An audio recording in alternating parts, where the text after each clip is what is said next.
শাহাতলী থেকে জেলা কারাগার সড়কের খানাখন্দ মেরামতে উদ্যোগ নিলেন বিএনপি নেতা খাইরুল বাশার।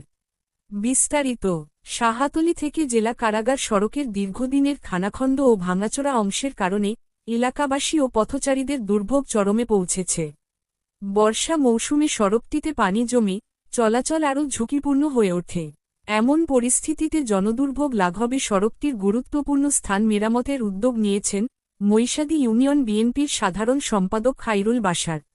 স্থানীয়দের অভিযোগ, দীর্ঘদিন ধরে সড়কটির বিভিন্ন স্থানে বড় বড় গর্তের সৃষ্টি হওয়ায় যানবাহন চলাচলে বিঘ্ন ঘটছে, প্রায় ছোট বড় দুর্ঘটনা ঘটছে। বিষয়টি গুরুত্ব দিয়ে খাইরুল বাশার নিজ উদ্যোগে মৈশাদীর ৯ নং ওয়ার্ডের ক্ষতিগ্রস্ত অংশগুলো মেরামতের ব্যবস্থা গ্রহণ করেন। এই সময় খাইরুল বাশার বলেন, জনসাধারণের নিরাপদ চলাচল নিশ্চিত করা আমাদের সামাজিক দায়িত্ব। জনগণের দুর্ভোগ কমাতে সাময়িকভাবে হলেও সড়কটি চলাচলের উপযোগী করার উদ্যোগ নিয়েছি। সংশ্লিষ্ট কর্তৃপক্ষের প্রতি দ্রুত স্থায়ীভাবে সড়কটি সংস্কারের আহ্বান জানাই।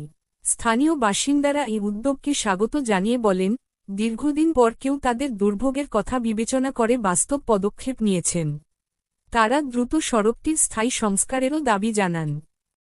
৬ নং মৈশাদী ইউনিয়নের ৯ নম্বর ওয়ার্ডের রাস্তাগুলি এত নষ্ট হয়েছে যে মানুষ চলাচল করতে খুব কষ্ট হয়, গাড়ি ঘোড়া চলতে পারে নাই। তার জন্য আমার নিজ উদ্যোগে কিছু রাবিশ এবং আদলা দিয়ে রাস্তা মেরামত করে দিলাম, সাময়িক মানুষ যেন একটু শান্তিভাবে চলতে পারে। এবং এটা মৈশাদী ইউনিয়ন বিএনপির পরামর্শক্রমেই হয়েছে। আমরা দোয়া করেন, আমি চেষ্টা করবো ইনশাল্লাহ সামনে আরও এরকম কিছু করতে। আলহামদুলিল্লাহ।